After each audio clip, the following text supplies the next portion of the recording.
I said that I was gonna make this video. I'm gonna go ahead and get into it. So, about the serpent in the garden, a lot of people believe that the serpent is some type of snake. I get a lot of people saying that in the comment section that the serpent is a snake, right? Or some people believe that the serpent in the book of Genesis is Satan. So I'm here to show y'all proof that's not the case, all right? So just try to follow along. So first off, we can go to the beginning of Genesis, right? When Adam was naming the animals. So Genesis 2 and 20. So the man gave names to all the livestock, the birds in the sky, and all the wild animals. But for Adam, no suitable helper was found. So as you can see right here, God has given Adam, God has given Adam the right to name all the animals. Are you following what I'm saying? If we keep going, right, and we read Genesis 1, it say now the serpent was more crafty than any of the wild animals that the Lord God had made. Even other Bible translations say now the serpent was more crafty than any of the beasts of the field that the Lord God had made. Again, what happened? Adam named the beast of the field. Okay? So when people hear the serpent, you got to understand that the serpent is his name. Is this all making sense to y'all? The serpent is his name. And the reason why he's called the serpent is because this is the name that Adam gave him. All right? Now, let's keep going. So, God said that this serpent was more crafty than all the other wild animals. So, God is implying that this animal of some kind known as the serpent is more than a domestic animal. Now, the reason this is important because some snakes can be considered domestic. So, if we go to the pet store right now, you can actually own a pet. Own a snake as a pet. All right.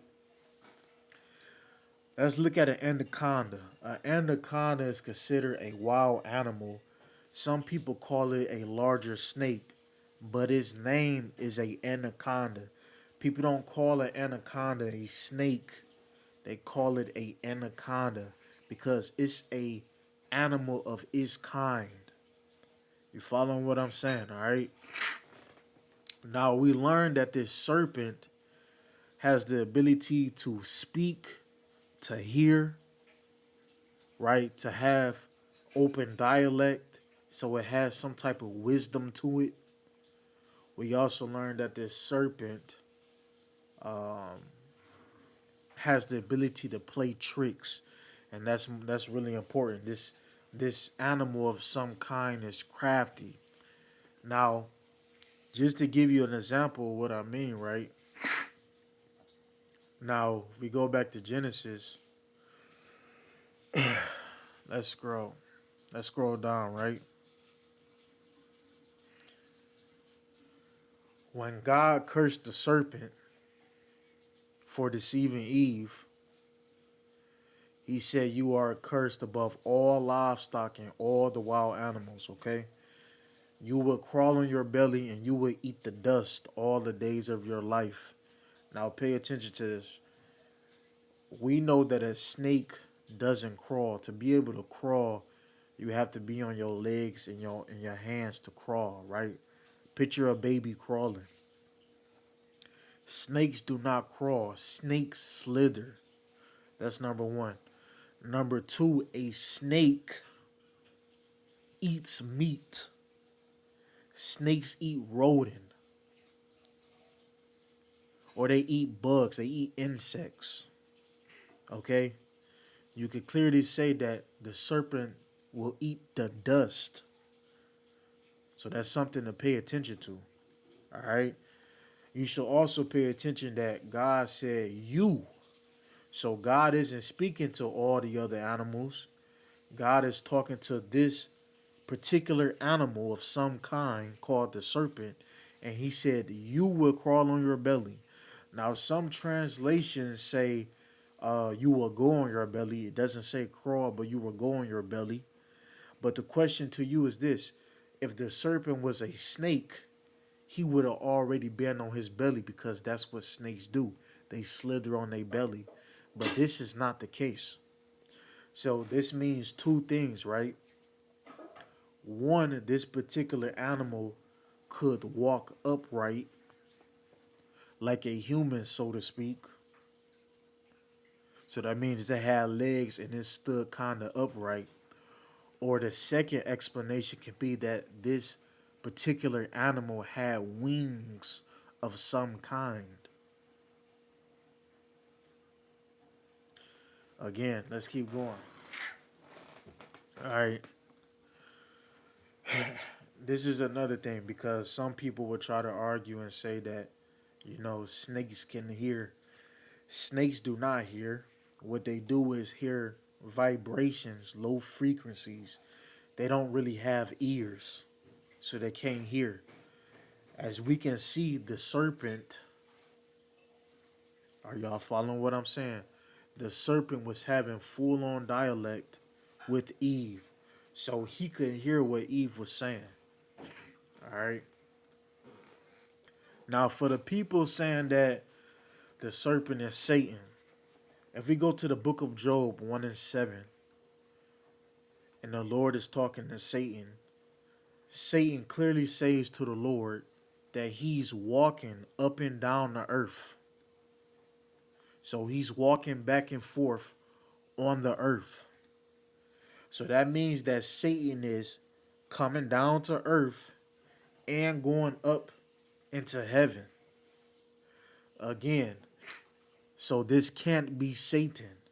Now, a lot of y'all will say, well, the book of Revelations in the New Testament, it says that the old serpent, who some call the devil, deceived the world and all that.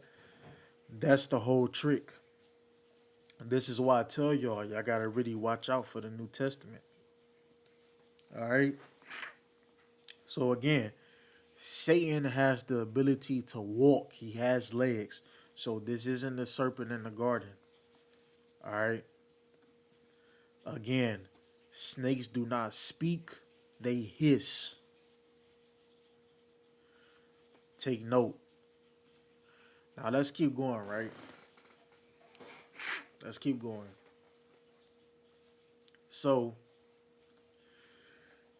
we know that the serpent is cursed to crawl on his belly or to go on his belly and eat the dust of the ground.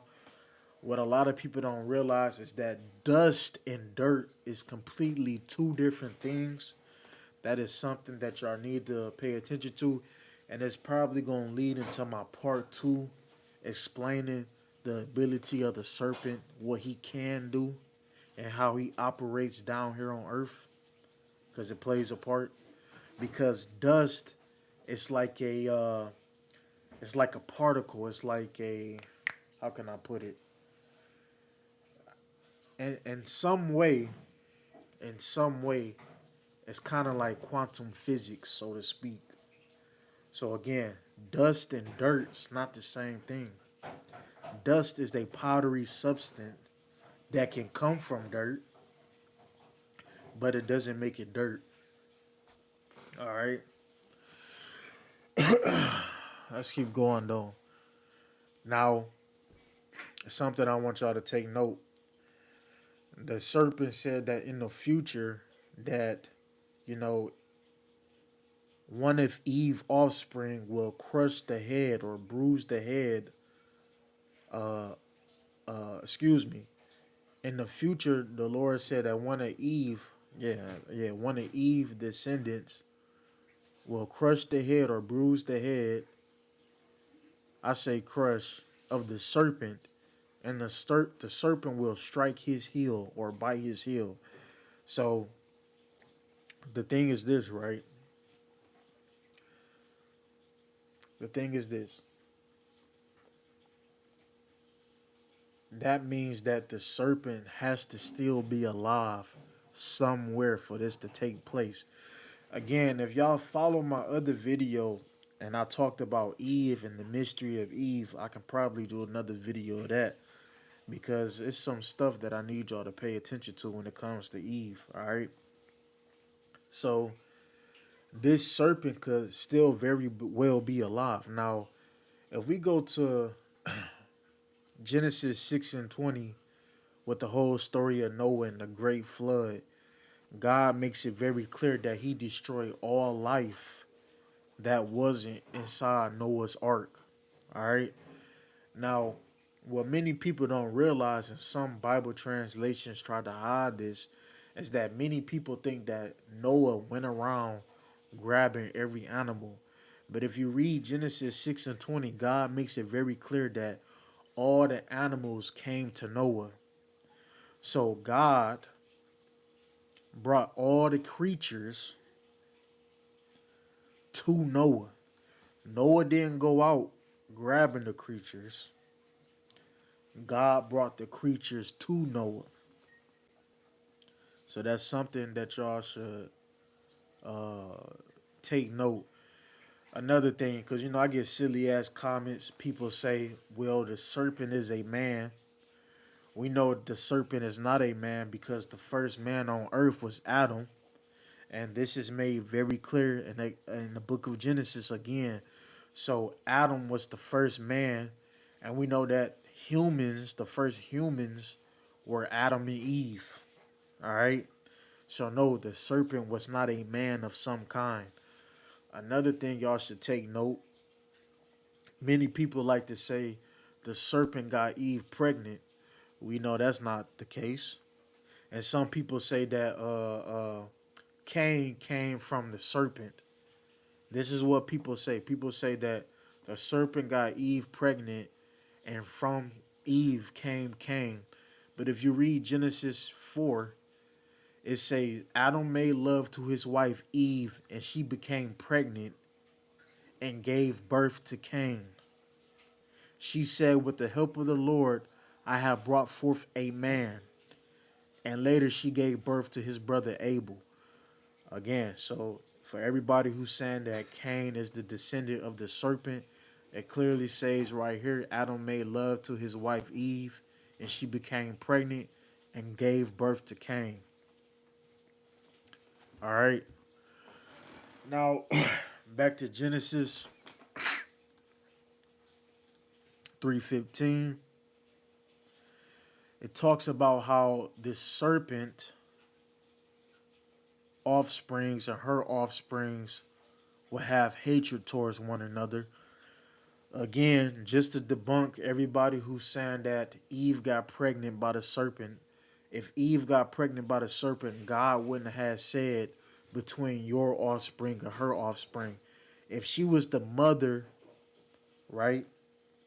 If she got pregnant by the serpent, let's say she got pregnant by the serpent, she would technically be the mother still. But that's not what it said. But we about to get into that, what that really means, okay? Because now this is when you get into the whole, what y'all like to call spiritual realm, so to speak. This is when your subconscious mind come into play. All right. So this is probably going to be for my part 2. You see, when people talk about the serpent children, it has to do with the conscious mind, the subconscious mind. Okay. A lot of people down here are born to be liars. All right.